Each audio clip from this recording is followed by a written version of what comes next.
Russia's Su-75, nicknamed Checkmate, was pitched as Moscow's answer to America's F-35, a genuine next-generation stealth fighter that could sit among the world's elite. But there's one gigantic issue: it still can't fly. After years of development talk and confident messaging from Russia's leadership, the Checkmate has so far become just another chapter in the growing catalogue of Russian defense disappointments. Its timeline is packed with false starts and missed milestones, an all-show, no-go project that still doesn't look like it's turning a corner anytime soon. And this story really begins in 2021 at the annual MAX Air Show in Zhukovsky, just outside Moscow.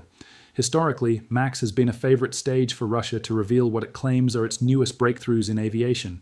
The forward swept-wing Su-37, for instance, drew attention back at the 1999 show.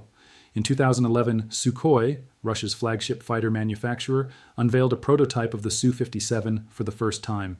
That fifth-generation aircraft has since been marketed as one of Russia's top fighters, fast enough to push around twice the speed of sound, celebrated for sharp maneuverability, multi-role flexibility, advanced sensors and radar systems, and strong performance in close-range dogfights. So, in 2021, Russian officials clearly wanted the Su-75 to ride that same kind of wave. They didn't hold back. They staged a big, cinematic reveal, complete with a static, non-flying prototype displayed on the air show floor, presented like a blockbuster moment. Reports suggested roughly $30 million went into the early marketing push alone. The campaign included dramatic teasers, ambitious promises, slick promotional edits, and even a fragrance allegedly inspired by the aircraft itself, described as mixing samples of fighter cockpit metal alloys, glass, and leather, with notes like juniper, patchouli, and oak moss. Vladimir Putin attended the unveiling, and the project's backers confidently stated the jet would make its first flight by 2023, with mass production and deliveries beginning in 2026. At the moment of its debut, the Su-75 sounded, at least on paper, like it could become a meaningful addition to Russia's air power plans. The concept was a smaller, cheaper, more export-friendly follow-up to the Su-57. Sukhoi officials said the Checkmate would use a single engine, believed to be a variant of the Saturn AL-51F1 afterburning turbofan, an engine also expected to appear in the upgraded Su-57M. In theory, that engine would allow the Su-75 to reach roughly 1.8 to 2 times the speed of sound, with an operational range of about 2,800 miles, around 3,000 kilometers, and a maximum payload of 16,300 pounds, roughly 7,400 kilograms. As a stealth aircraft, the Su-75 was also described as being designed to stay extremely hard to detect on enemy radar. It was shown with features like a diverterless supersonic inlet, a V-tail, and internal weapons bays, choices intended to reduce radar signature. The U-shaped inlet, in particular, was expected to give the Su-75 a smaller radar cross-section than the Su-57. Based on the design, analysts also suggested the aircraft should be able to operate and engage targets at high altitude, at least 40,000 feet, around 12,000 meters. Sukhoi also talked up the jet's AI-assisted features, innovative technologies, a powerful autocannon, and the ability to carry up to 5 missiles inside internal bays. Officials implied the baseline design could evolve over time, with possibilities like an unmanned version or even a 2-seat variant appearing later. They also emphasized a major design choice: one engine. That was a big contrast to many Russian fighters, which have traditionally leaned toward twin-engine layouts dating back to the 1980s. Many experts had long argued that Russia's heavy preference for 2 engines hurt export potential because many countries favor single-engine fighters for one simple reason: they're typically much cheaper to buy and operate. So the Su-75 appeared to address a long-running weakness in Russian fighter exports, and Kremlin-linked voices sounded openly optimistic about its promise. Former Deputy Prime Minister Yuri Borisov, for example, publicly expressed hope that the Su-75 could be sold widely, naming countries like India and Vietnam, along with multiple African states, and suggested meaningful orders would arrive soon. Meanwhile, Industry and Trade Minister Denis Manturov framed the Checkmate as a serious competitor to the F-35 Lightning II and other top-tier fighters, essentially saying Russia needed to be in that club of nations that sell this class of aircraft. Even Putin fed the momentum, saying what was shown in Zhukovsky demonstrated major development potential for Russian aviation and that the country's aircraft industry was continuing to create new competitive designs. On paper, the enthusiasm made sense because analysts highlighted 3 major potential advantages. First, if the program actually succeeded, Checkmate could help Russia claw back prestige in the global fighter market and restore its reputation as a premier developer of advanced jets. Second, it promised export momentum, especially across Africa and Asia, where reports suggested interest was already forming. Third, the single-engine concept offered a pathway toward cheaper, more efficient production, allowing Russia to modernize its air force without paying the extreme costs associated with every new platform. And the official cost estimates were a huge part of the sales pitch, around $25 to $30 million per aircraft. An eye-catching figure compared to price tags that can reach $100 million or more for world-leading jets like the F-22, the F-35, or the Dassault Rafale. And in a world where drones are increasingly central to warfare, militaries everywhere are nervous about buying and deploying extremely expensive aircraft, because if a single jet gets damaged or destroyed by a cheap kamikaze drone, the loss becomes both financially painful and politically humiliating. Russia, as one of the most aggressive users and investors in drone warfare, understands that reality intimately. So the Su-75, at least as a concept, sounded like an ideal project, strategic, affordable, and tailored to the modern battlefield and export market. But hype is easy, hope is easy, promises are easy. There's no real difficulty in drawing sleek designs, rolling out mock-ups, cutting glossy trailers, or declaring that a new fighter will redefine warfare with supersonic performance, elite stealth, and advanced systems. Delivering a real aircraft, one that actually flies, actually works, and actually matches its marketing, is an entirely different challenge. And it's a challenge Russia has repeatedly failed to meet.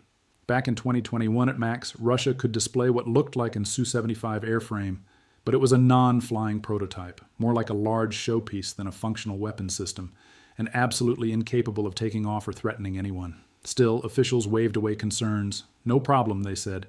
It would be airborne by 2023. That promise came from Yuri Slusar, then CEO of the United Aircraft Corporation, who told reporters the aircraft would fly in 2023, stressing it wasn't merely a mock-up or a demonstrator, but a prototype that would take to the air. It didn't. Years went by. Some design tweaks were discussed, but the jet still didn't leave the ground.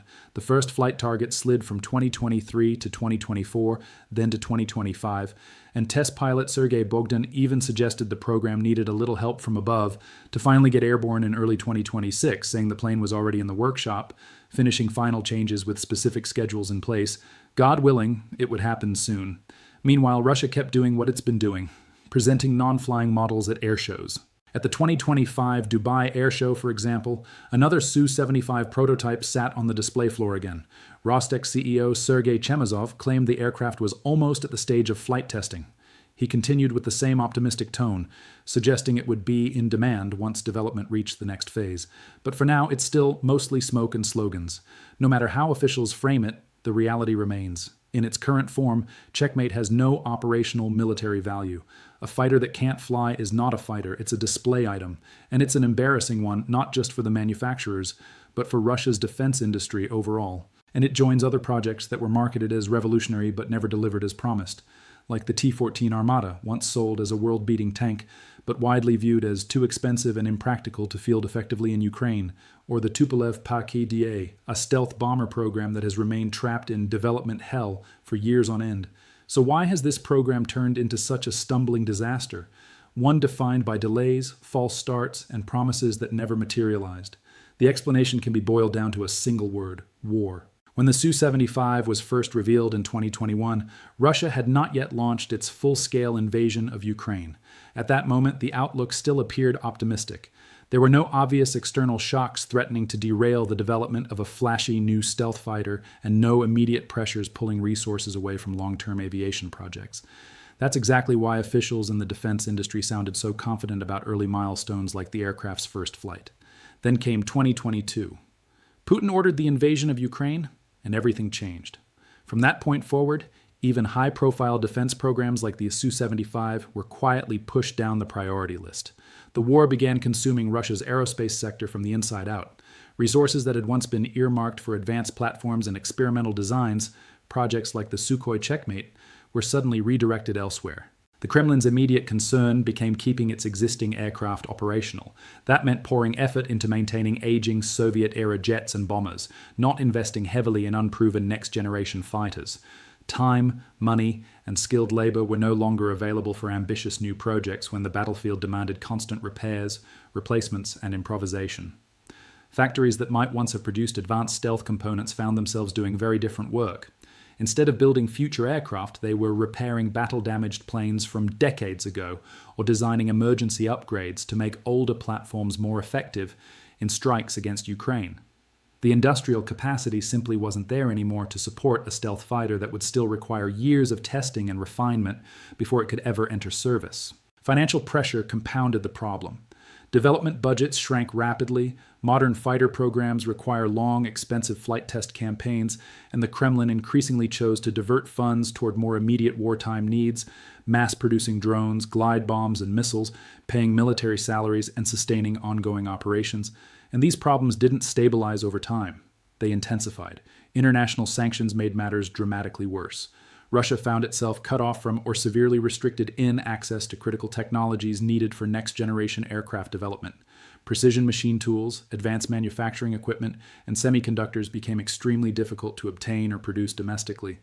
These components are essential for modern avionics and flight systems, and without them, progress on a jet like the Su-75 stalls almost completely. As sanctions tighten further, both imports and exports become harder to manage.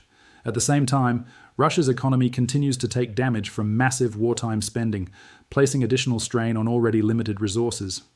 The aircraft's developers didn't help their own situation either.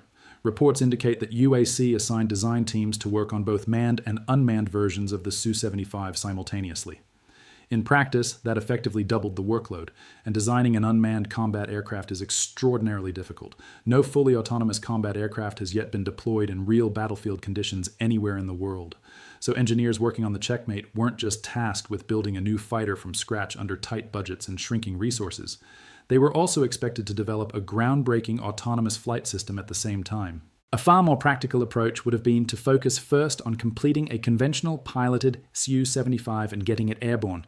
Only after proving that platform would it have made sense to pursue an unmanned variant. But history shows that Russia rarely chooses the most pragmatic path, and now it's paying the consequences.